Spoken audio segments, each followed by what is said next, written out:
Nire bihurrikeriak. Nire etxeko atariaren aurrean eskailerak daude.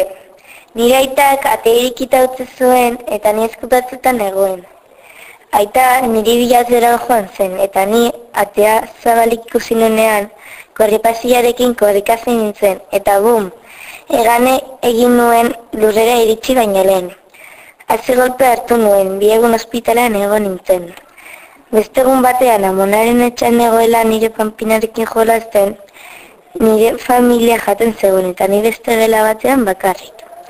Lehen apiretala gustatzen zitzaidan. Pelan egoela nire panpinarekin apiretala ikusi nuen eta pixka bat niretzat eta besta pixka bat nire panpinaretzat hartu nuen. Sukaldera joan nintzen eta ikusi zidatenean musu guztia gorria eta apiretala lurrean bat bi ere deitu zuen amak. Gero amak eta izebak korrika joan ziren ospitalera. Ospitalean analizi bat egin zidaten, ezkerrak ondo nuela guztia.